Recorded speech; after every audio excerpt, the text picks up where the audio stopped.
All right, so welcome to Neural Networks. So basically, we discussed about this topic with the e-board. I think we will be covering like a significant portion, but not all of it, since it's a very dense workshop. So we split it into two basically. I will cover the second half next week. So today we'll just be going into the very basics. So we'll go very slowly and be more friendly to beginners. If you haven't watched the videos that I posted on Piazza, don't worry. If you don't understand right now, you can always go back. There's tons of resources online available that you can learn about this stuff. So yeah, if you get confused at any point, you can ask me a question, or you can just wait and ask me after, or go on your own and online and do stuff. But yeah, so let's get started. So first of all, before we even talk about neural networks, we're going to start off with regression, specifically linear regression and then logistic regression. So let's jump into those. But actually, before that, we have to address the topic of what is learning, or machine learning even. So we want to approximate some unknown function, f, on some data. So what does that look like? So we have this diagram. We did introduce this concept in the previous lecture, but I'm recapping it for people that missed that. So basically, we have a function that goes from x to y. And that function has these different variables, or parameters as we call in machine learning. And these parameters determine the slope and bias of this line, so the y-intercept, as you may call it. And we want to find these optimal set of parameters. So this is, we make a kind of assumption that this data will be linear, and then we have this model, that's the f hat, and then we tweak those values until we get a line of best fit. So if we're off by some amount, then we tweak it towards a better fit. And the way we define a best fit is what we call a cost function, but we'll introduce that more in depth later. Okay, so we just learn a line from data. So what exactly is the data set? So we have, at the top row is basically one single data point. So once a single data point can have multiple features. So, for example, if it was a house, it would be like the number of bedrooms, bathrooms, windows, doors, the price of the house, maybe. But maybe actually we want to say we don't know the price of the house. We want to actually predict that. So in general, you could say like the more doors, the more windows you have in a house, the more likely it will be expensive, or the more the price will be. So that's what the label is. We could have actually a categorical label instead of a numerical label, which was a numerical label would be the price. That's like a real number. But a categorical label would be, say, the house was blue, or something that's discrete. And so if we instead have multiple data points of different houses, then we would have this kind of matrix. So as you can see, it's n features tall and m examples long. So that's how many data points in the data set is the width of it, and the height of it is how many features.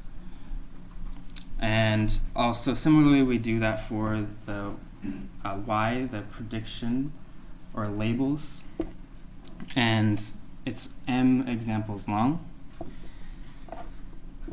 So we're clear on that? Yeah, question? Like using the example that you gave for like how Would the Mhm. windows and the doors be the features or the examples? That would be features. Features. Yeah. So, well, as long as we want to predict something, or the goal of machine learning usually is to have some input feature set, and then we predict some output feature set.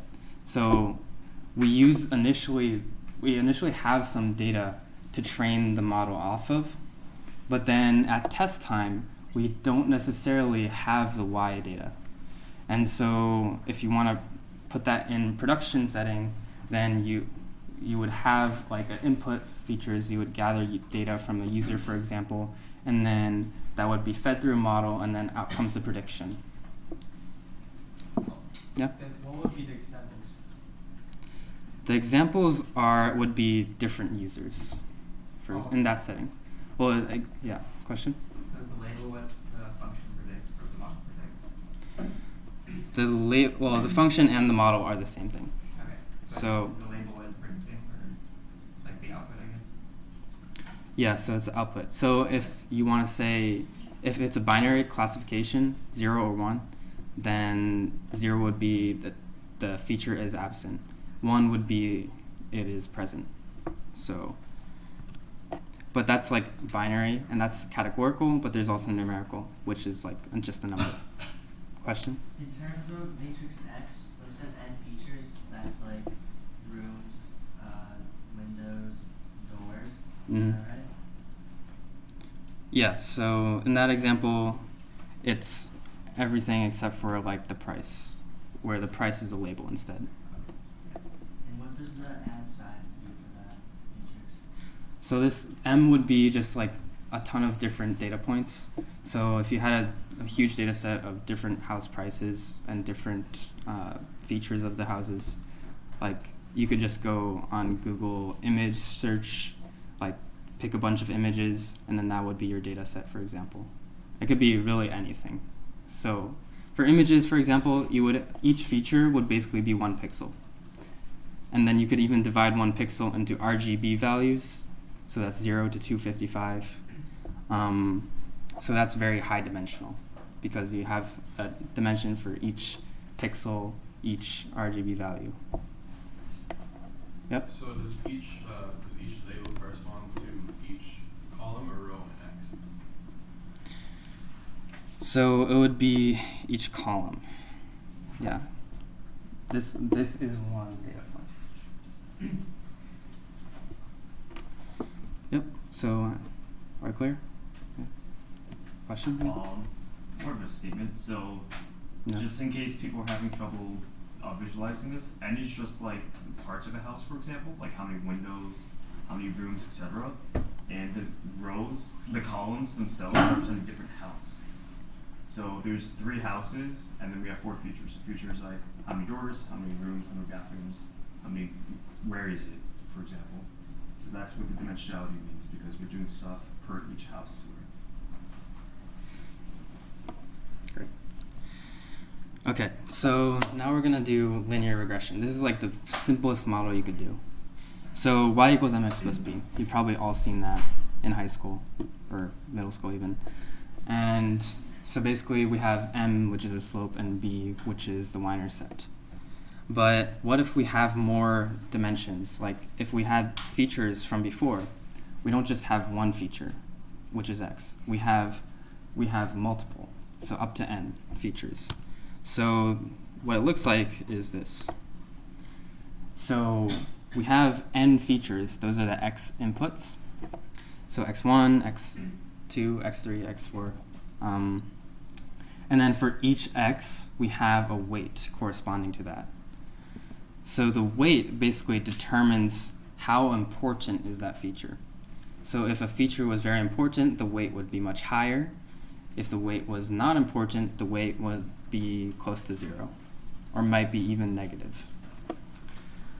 And so then we still have this same bias, the B term, and that is just for mathematical consistency.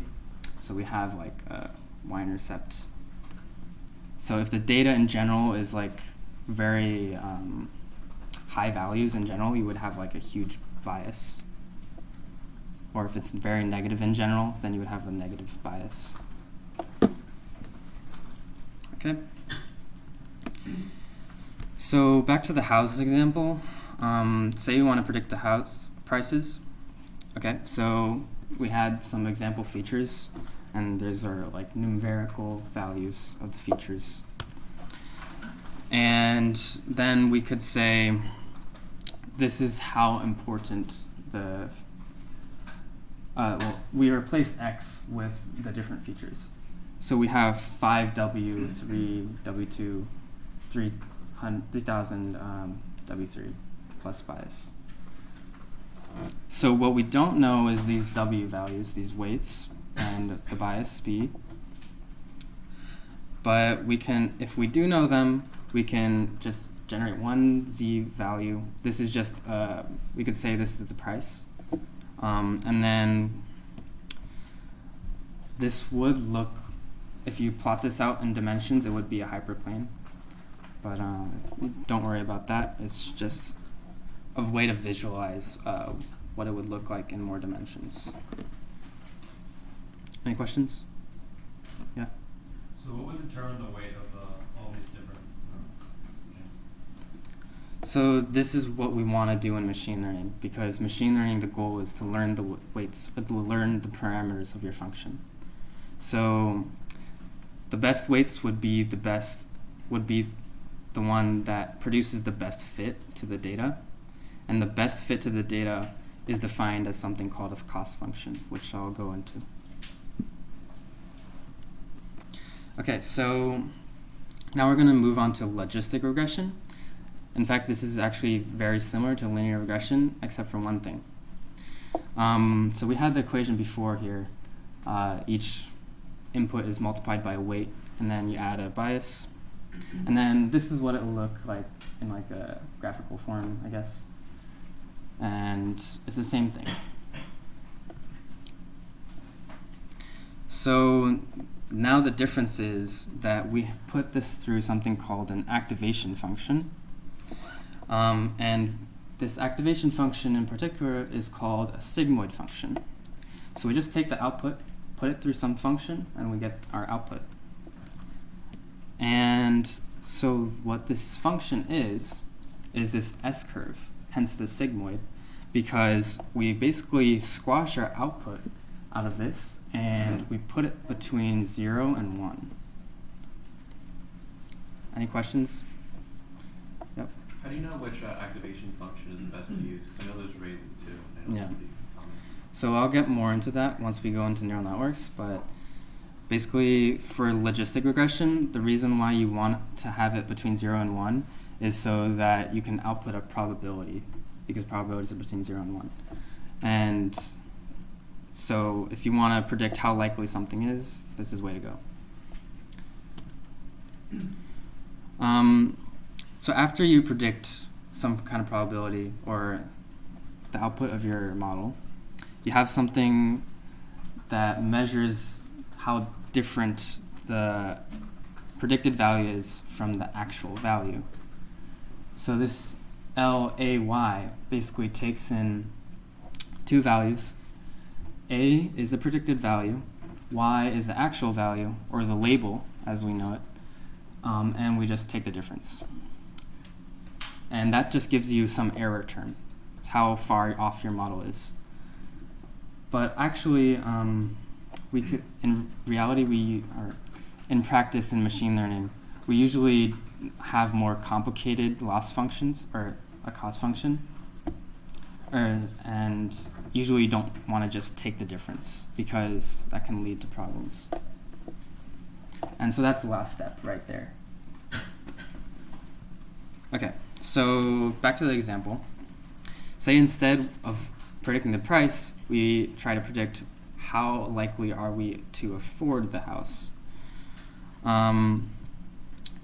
So we want to value between 0 and 1, 0 indicating we can't, 1 saying we can, or vice versa. Yeah. So basically, once we get the output here, that's a prediction, we can say how likely we are to afford it, because, oops.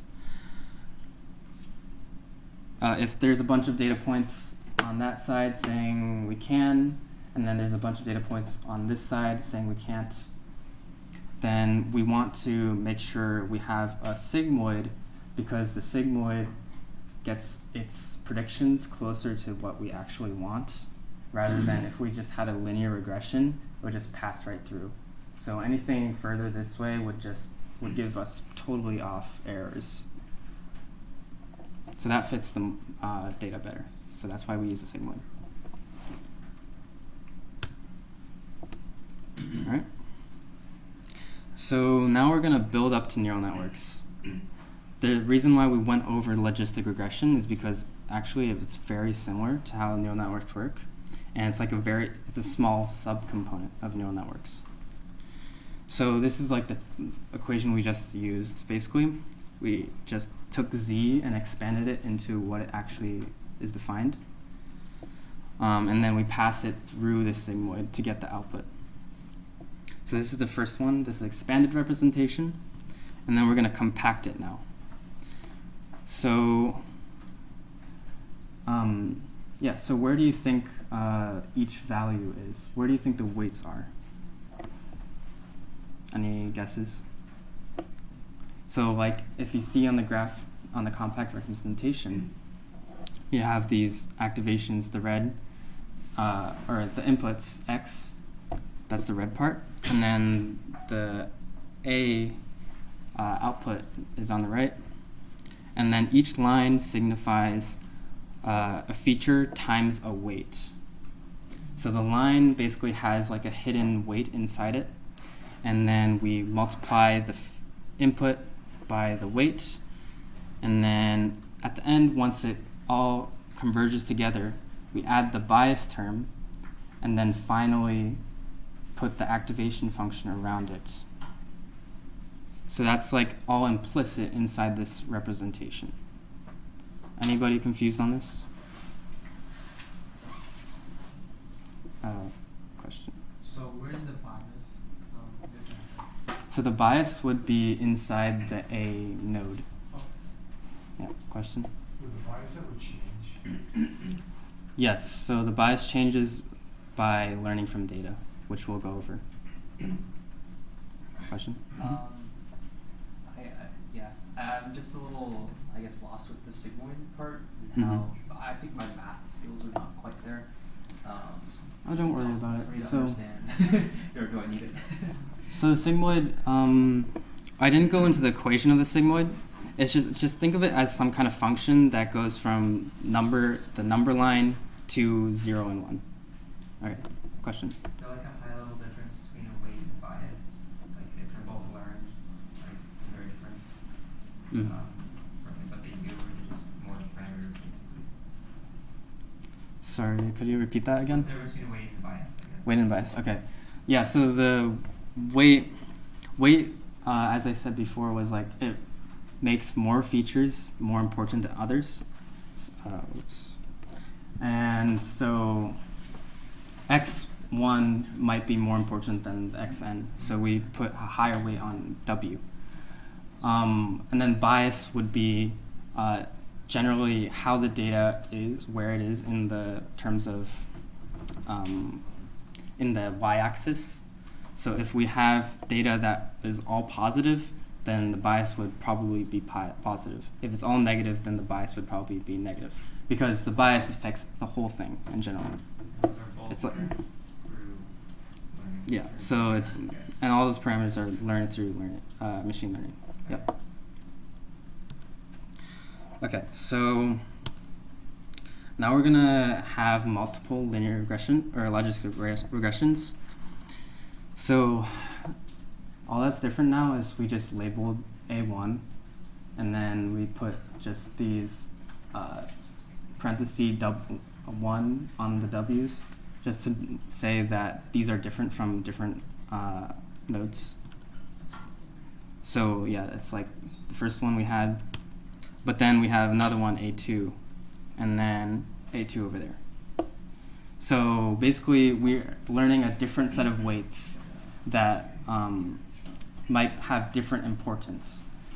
So, for example, one person might think the price of a house might be this, but another person might think the price of a house might be something else. And so that's why we have these multiple logistic regressions, so that maybe we could average them out and get a more accurate answer.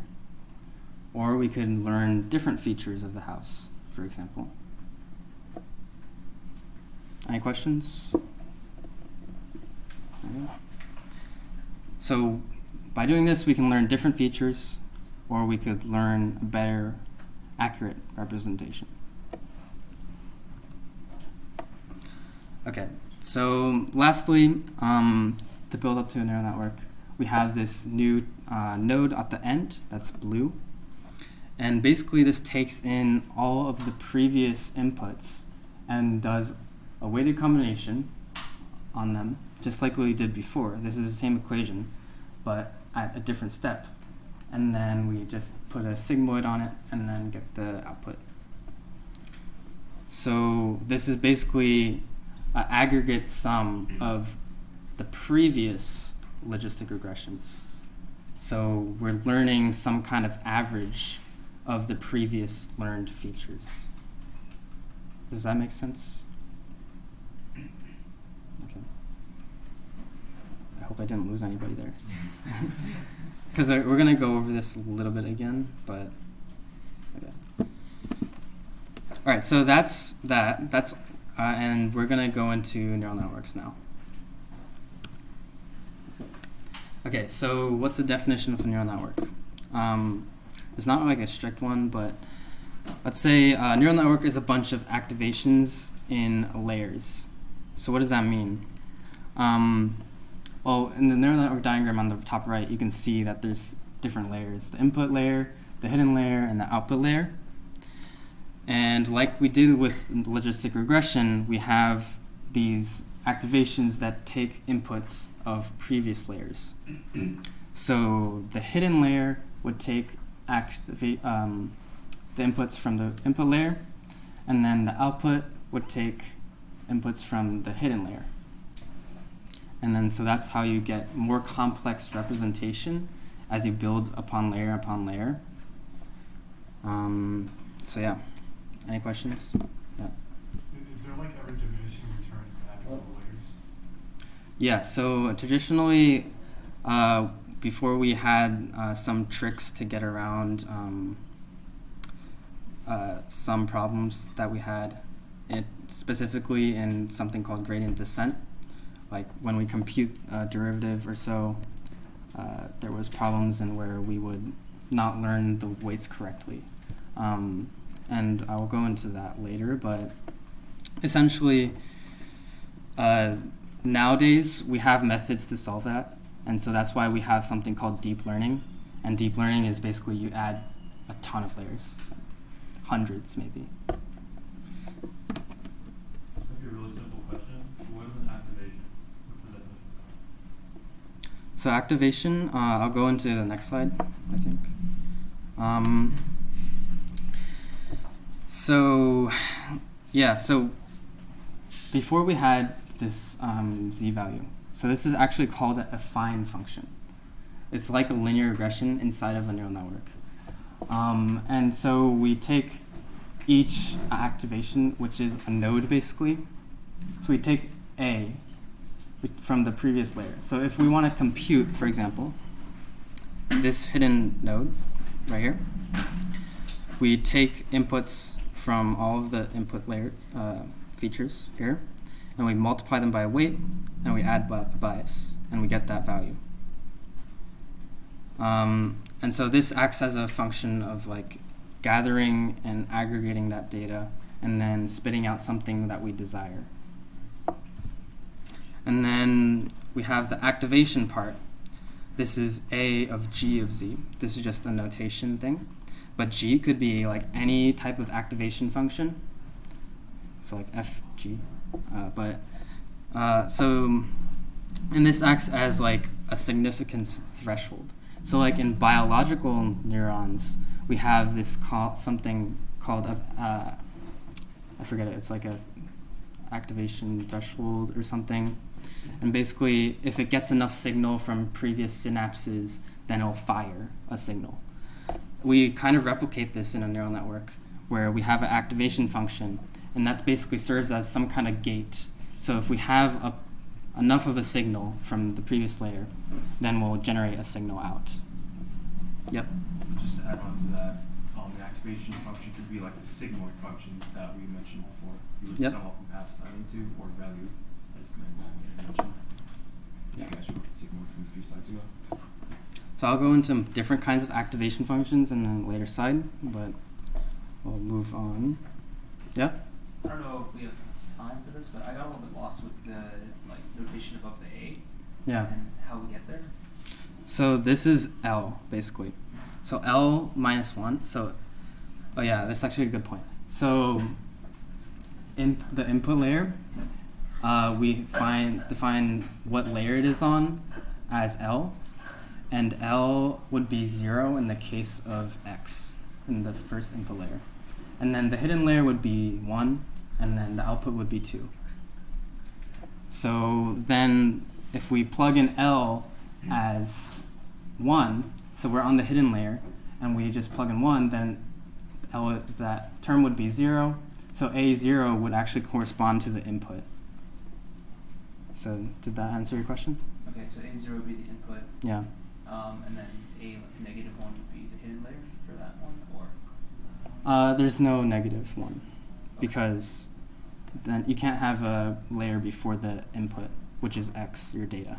And are layers like this 3 pieces together? So would you stack them like, would input be the output for another layer, or is each input hidden output a layer itself? So the value you get out of each node is the input for the next node. Okay. So So if you had to stack yeah, them, it would be I a bunch think- of hidden layers kind of. yeah, I think what you're saying is correct. So yeah, the weights in the diagram, I was supposed to ask it now, but basically the weights are inside these connections, and then the bias term and then the activation function is inside the circle. But we don't write that just to make it more visually appealing. So yeah. Okay, so how do we actually train this neural network? So there's actually 3 steps, if we simplify it. There's forward propagation, computing the cost, and backward propagation.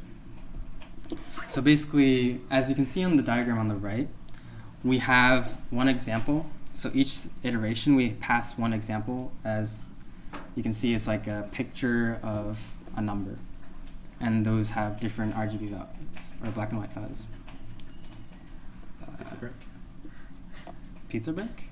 Real quick?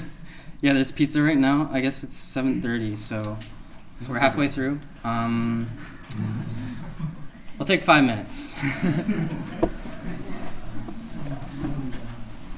think this is a good break. Yeah, we're exactly middle. Yeah. Actually, no. We have more. Let me just check. Wait, that's So we have pretty that. good. So we have shallow neural networks, and then calculus, training network with calculus. So backpropagation mostly. Okay. Yeah.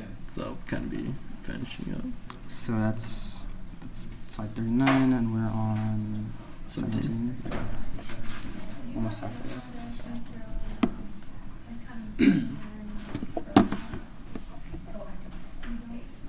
We're gonna get up to this before it runs out.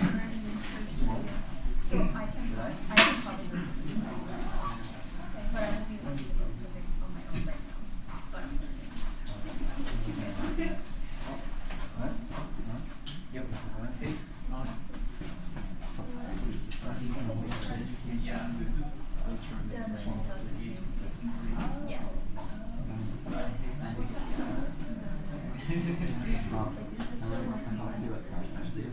This is more like What are you thinking? broad, yeah, general knowledge. Yeah, so we've done Yeah, I talked to him about that. like last semester. And Yeah, it was talk to Center. also last semester. And that's that was close. Yeah. I heard a lot of people about crypto. Yeah. Yeah.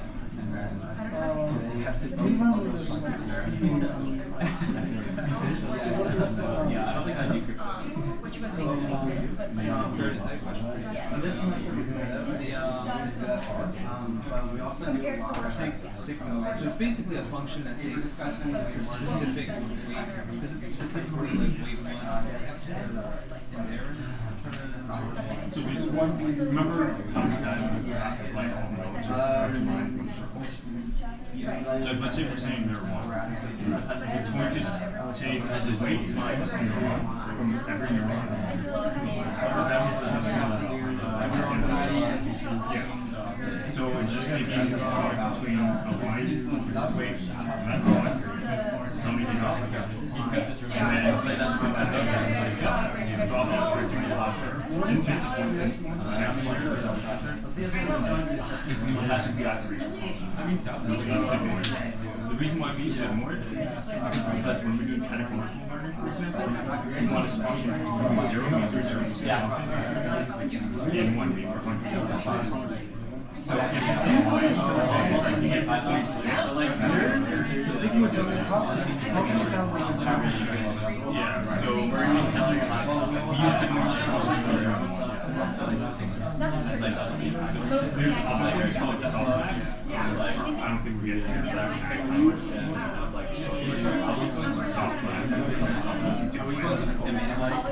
So basically that's like general like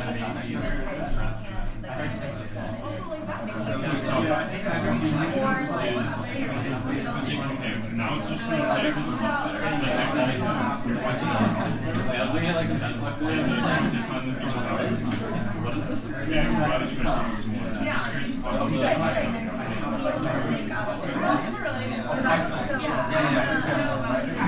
it takes it in a random numbers and it turns it into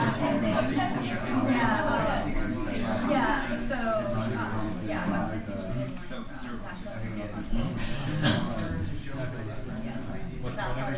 Okay, and then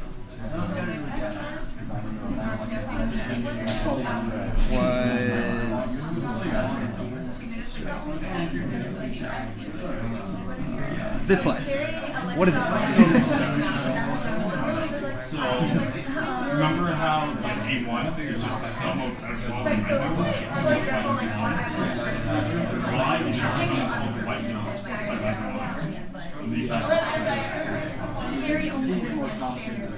So why is it not? Yeah, so right in that output of zone 1, it's Y. You're saying, okay, the sum of everything. So the sum of A1 times A2 by 2, A2, etc. So we add 5 through, is that shifted? So it's the exact same thing, it's just like the question. I've seen this. So why is one thing and that why counts as the That'd be the output of the thing. So it would be like 0. one line. Well, if we want, we can end this network right there. And why would yeah, we don't exactly. So we want to have it. That one Y from that previous. Yeah, so you can see Y, and there'd be a line from Y to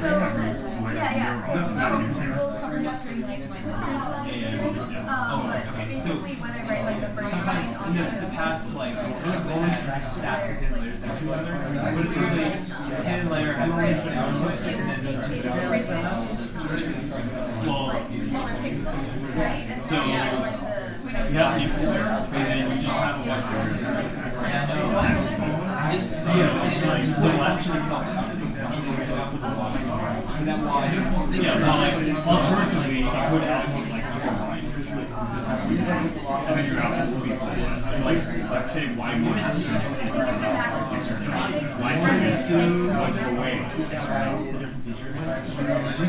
Well, no, so the Y is just going to be your output, so whatever you label it. So let's say you're trying to label a different app.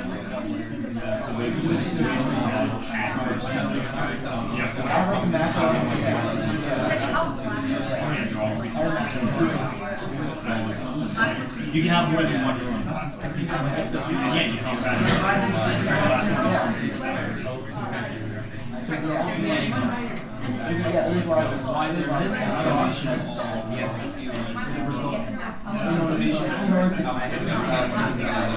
Yeah, you can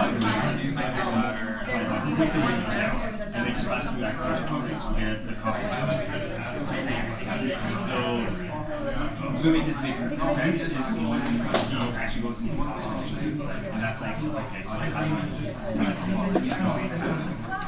All right. We did take a little bit of a long break, but that's fine.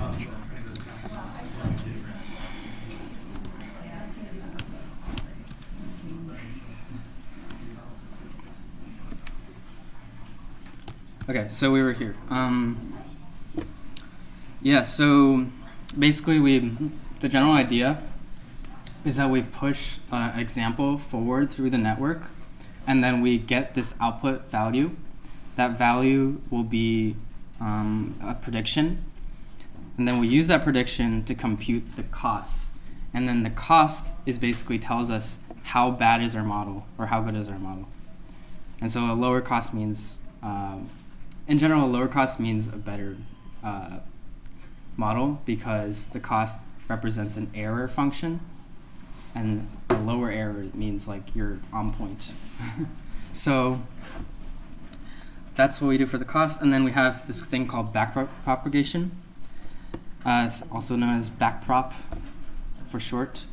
And so basically the way we do that in general is we push a derivative backwards, and that derivative tells us what direction we need to update the weights in. So I'll go in a more visual explanation of all these points, but so that's like the general idea. So here's an example.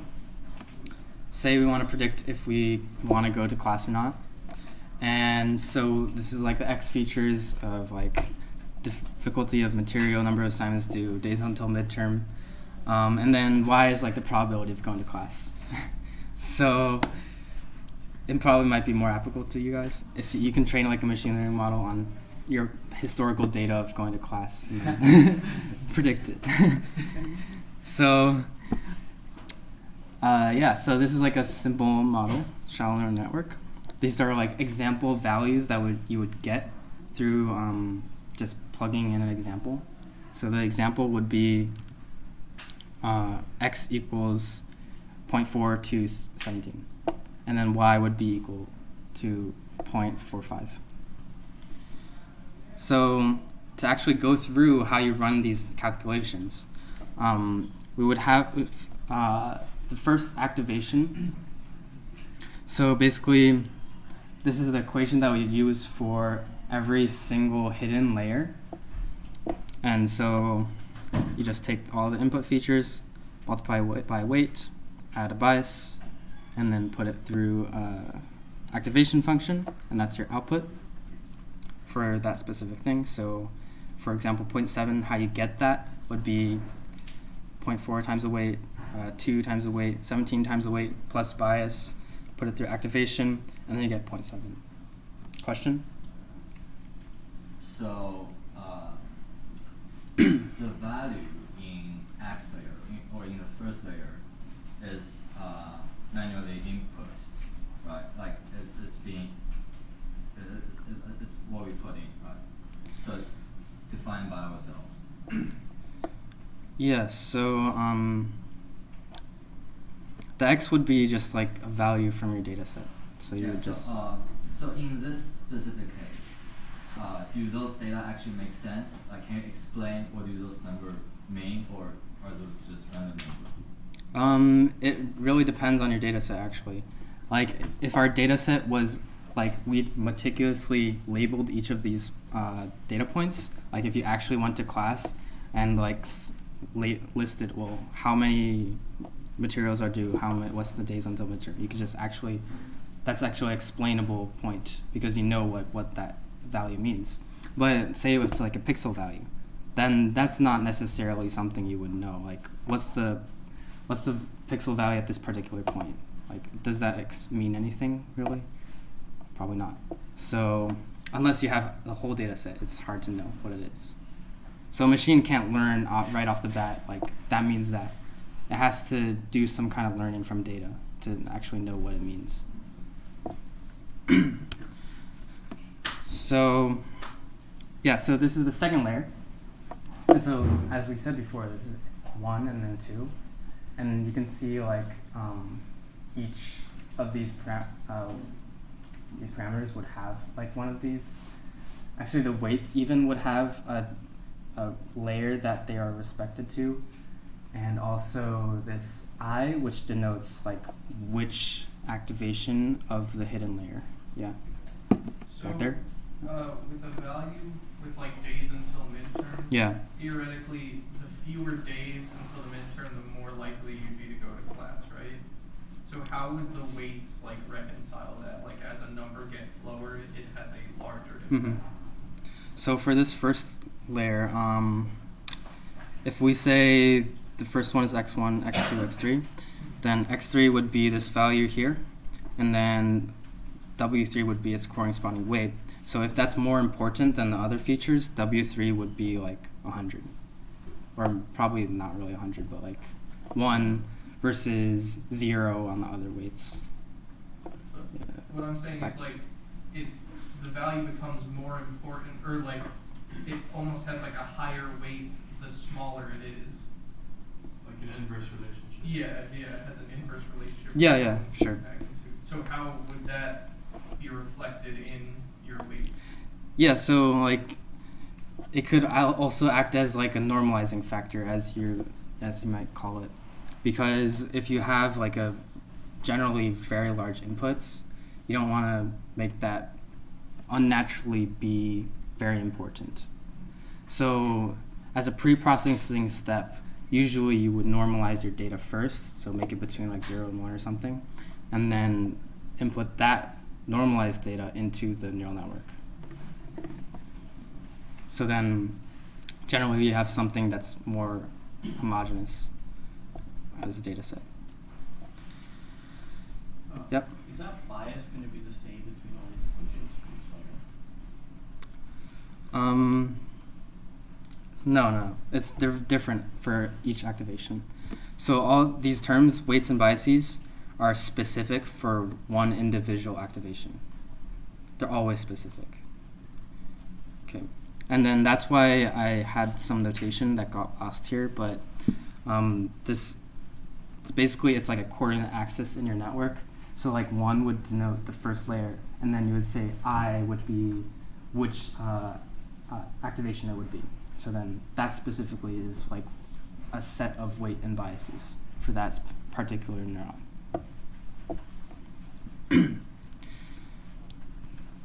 So now we're going to activation functions. We saw sigmoid before, which squashes it between 0 and 1, but we can also have different activation functions. And some reasons why we would have that is because we want our network to learn different things. For example, if we want the output specifically to be between -1 and 1, or we want the output to be only positive real numbers for ReLU, then that's what we would use. So there's actually research done and experimental evidence that ReLU works better than the others in your hidden layers. So in your hidden layers, it turns out that very simple, the max of 0 and whatever value it is the best method to use. And then this serves as like an activation because only if the value is higher than 0, then you have like an action potential or like a signal through your network. So, yes, any questions on this? All right. So, basically, these are all nonlinear because they're not an identity function or they're not aligned. But there's a reason why we need nonlinear versus linear. I'll go into linear later, but so there's two things here. So this is the XOR problem, where you have data on different things. If you know, like if you took like CS 111 or 112, or I don't know, you would see XOR. And then basically you have zeros on this side and then ones on this side. But the problem with the linear classifier is you can't like draw a single line that divides the data completely. So your goal is to have you want to surround the red points and surround the blue points specifically, and not have any errors. So if you just divide it like that, for example, then you would have 2 blue, 1 red, and then 1 red. So you failed right there. And then if you want this one, well, that fails as well because you have a blue on both sides. So what we do is we have this thing called nonlinearity, and basically we don't have a line because nonlinear. So like as you can see here, this would be like a hyperplane that spans through a dimension and then crosses over and intersects like on those two lines. And so that way we can actually divide the data better. So this is like one example, a very simple example, why you need like more layers, or like why you need nonlinearity in your neural networks. Any questions? Okay. Yeah, I need to speed up because we're running out of time, but so now we're going to linear activation functions. Well, linear activation function is basically when you have no activation. So basically A1 would be WX plus B1. Yeah, and so you don't have activation function like a sigmoid there. So basically the problem is, like, if you do this math right here, you can basically distribute it out. So you substitute A1 in the right equation for A1 here, and then you distribute that out, multiply it by the weight, and then you can see that these weights actually just turn out to be some constant. So you could actually just replace that with another weight. So the problem with that is, like, you end up with the same line again. Like you don't have anything that does any special property of like curving through hyperspace. So yeah. So forward propagation. So we've seen this before, but we want to actually go through it in like an algorithm type of way. So basically the algorithm is this. For each sample, for each data point, we do for each layer, so we go layer-wise, and then for each activation from top to bottom, and then we compute this formula. So this is the activation function, right? So activation equals G of the sum of weights plus a bias, and then we're going to use the sum term because it's more compact. So does anybody have any questions on this? Might just take a little while to digest, like, what are each variables for. So like sample I, for each I, and then for each L, and then for each J, and then the K is just the over all of the previous activations. So, questions? Okay. And then finally, once you compute the A2 value right there, then we just compute the cost. All right, so what is computing a cost? So we need to define like how off our model is, our error. And so we do this with a cost function, and formally we define it as a sum of losses. And a loss function is also an error. It's just an error for one example though. The cost function is the error for our whole model. And these are used very interchangeably in practice. so you don't have to worry about the differences so much. But in general, like if you hear loss or cost function, it means an error. So what does an error look like? Well, you can see if you plot this cost function, for example, you want to get to the lowest error point because that defines your model as the best model it can be. So, and the x-axis would be the W and B values, the parameters, and then you want to just set those parameters so that the cost is the lowest and so that your model is the best. And so these are just different cost functions that you can implement, or loss functions. And so there's like the mean squared error, which basically takes the average of the squared error. And then you just, there's cross entropy. This is more for categorical values. And then there's the log loss. But those, you just pick the specific loss function according to what kind of task you're doing. So classification versus regression. Okay, so this is what a cost function you would look like in more dimensions. So instead of one dimension, we have two. So this is theta 0, which is our one parameter, and then theta 1, another parameter. This could be like weights and bias. And then we could have weight number 1, weight number 2, etc. And then a neural network would have maybe millions of weights. So how do we optimize all of them at the same time? Well, if you think about it, it's just like a gradient. So a gradient means just like a sloping hill valley type of landscape. And what you want to do is get to the lowest point, because the lowest point means you have the lowest error, and the lowest error means you have the best model.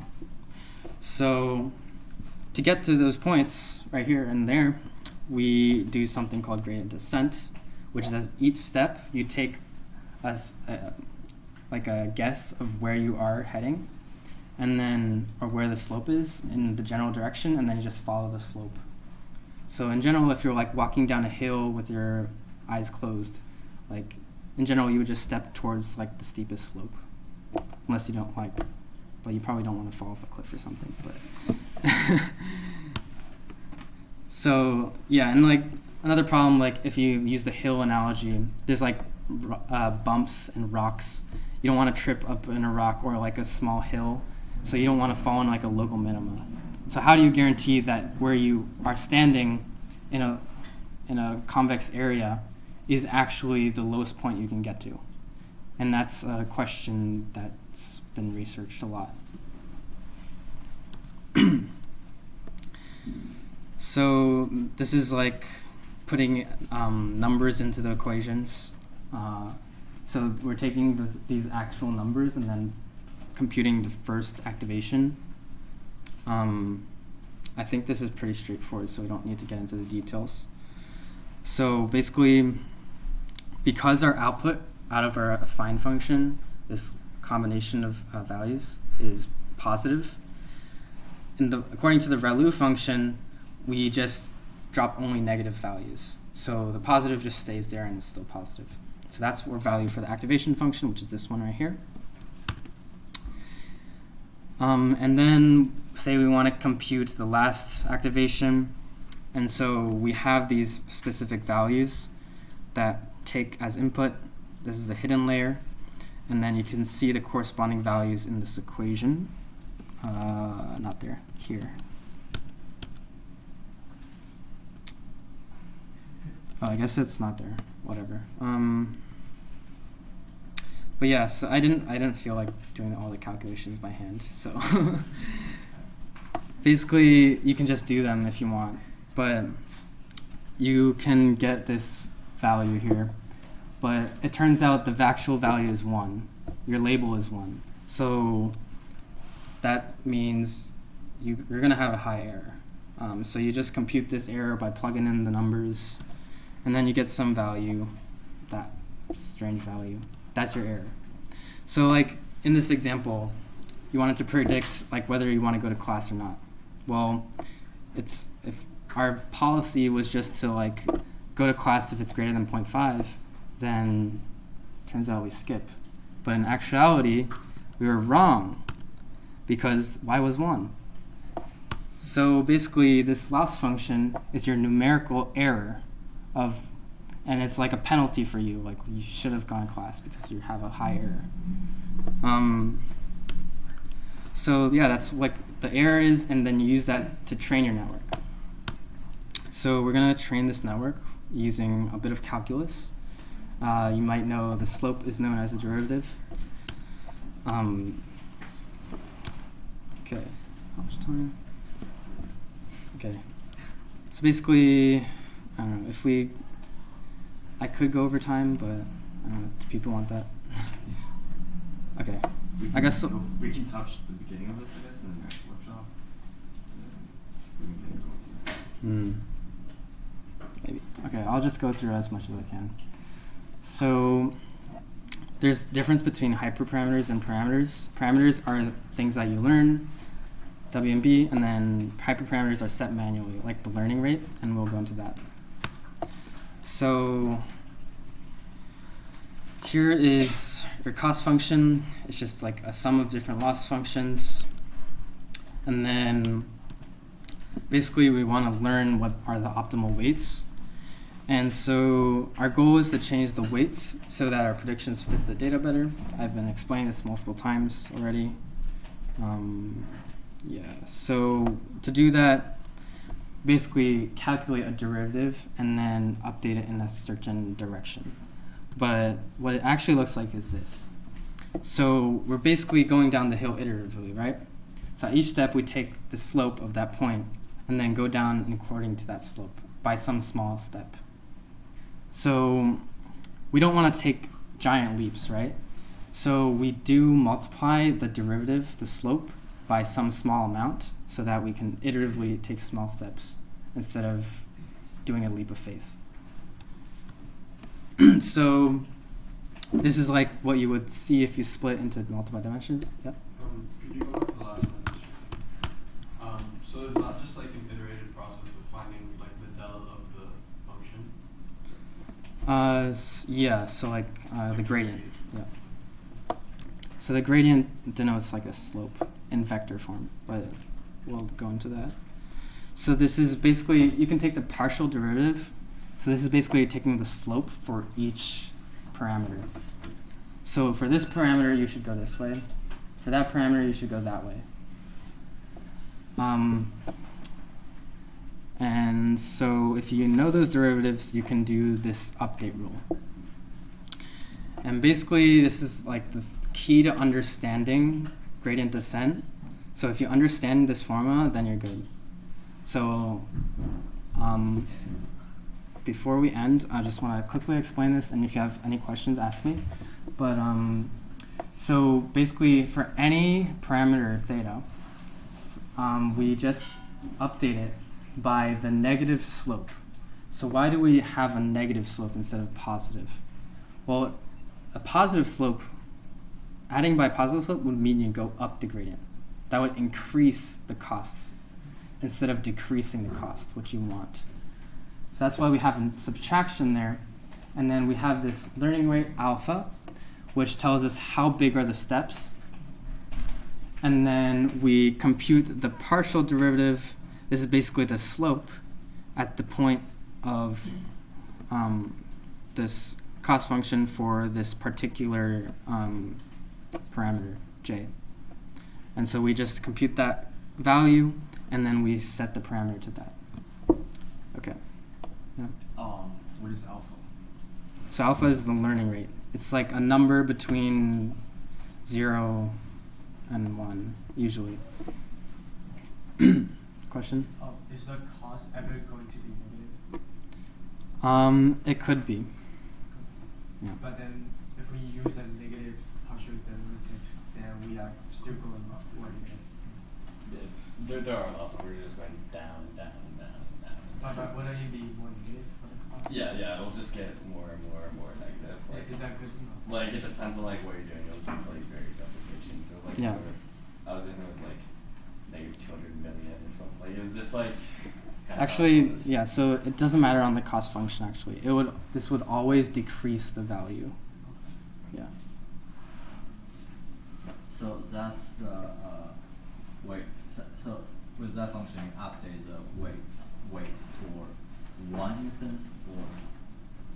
So this is one particular value. So like in the weights, it would be one single weight. So like for the first hidden layer, for the first activation, for the first feature, that's one weight. So ultimately, we're trying to get weights for every single activation, right? Yep. So that would be pretty exponentially large. But in Yeah. that case, which parameter will change between activation? So basically, you're going to do this formula except J is going to change because J. So J is going to change. Yeah, that refers to the specific. And A remains the same for every single J. And J, lowercase j, as in theta of subscript j, that's going to be a different weight for each iteration because we're changing all the weights. Capital J, the actual value, that function is going to remain the same, but the derivative is going to be different because we're differentiating with respect to a different weight. That makes sense. So this whole calculus part gets abstractified out when you guys start doing Python. It's kind of new frameworks. Knowing how it works will help with intuition. So you guys can look more into that later. You might have more slides on this. But yeah, you just gotta just jump. Question? So the whole part behind the minus is you're slowly subtracting like the actual weight of. Is it always going to be going like to a smaller weight? There's never growing. So not necessarily. The weight would itself actually it could be positive or negative, but the cost would decrease as a result of that weight changing. So yeah. If you think about this, like this would be negative, and that would be positive. But overall, it's still going to the lower cost. So the cost is always decreasing. The weights might change different directions.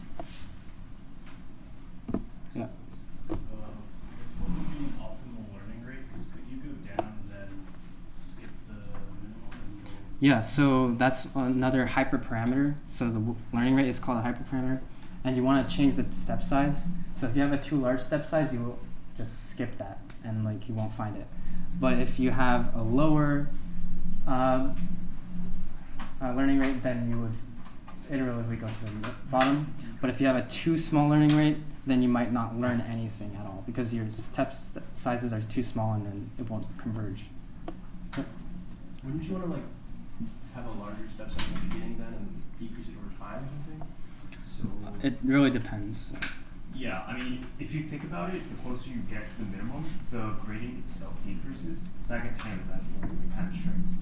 So we generally kind of just play around with what we want the learning rate to be in the beginning because it's already being decreased actual step size over time. That's what you mean. You can actually implement a decaying learning rate. Okay. That's a bit of a It's like a normal thing. Yep. Yeah, it's like a totally valid thing. So if you have the input and it outputs something that's wrong, you have cost. How does it correlate that cost to a specific weight for one specific piece, or does it just sort of randomly adjust the entire? So output? the way you calculate that is the derivative, and the derivative is based on the chain rule. So you would have to backpropagate through the network, meaning I actually have them on more slides if you want to go over that with me, but I think we'll explain that later. Yeah. Last question. When are you going to upload these slides? Tonight.